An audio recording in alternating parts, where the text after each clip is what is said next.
Nous sommes engagés dans le développement sain des relations sino-européennes en nous en tenant à notre orientation amicale et coopérative envers l'Europe.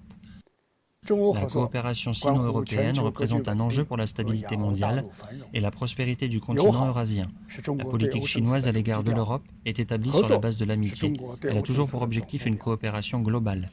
Nous sommes heureux de voir l'Europe renforcer son autonomie stratégique et nous soutenons le processus d'intégration européenne en attendant que l'UE puisse jouer un rôle plus important dans les affaires internationales. Au cours de l'année écoulée, le président Xi Jinping a tenu plus de 20 appels et réunions avec des dirigeants européens et a reçu le chancelier allemand Olaf Scholz et le président du Conseil européen Charles Michel lors de leur visite en Chine. Les échanges et les investissements entre la Chine et l'Europe ont augmenté à contre-courant de la tendance et une série de grands projets ont été réalisés, ce qui démontre pleinement que la Chine et l'Europe sont des partenaires et non des rivaux, qu'elles représentent des opportunités et non des menaces.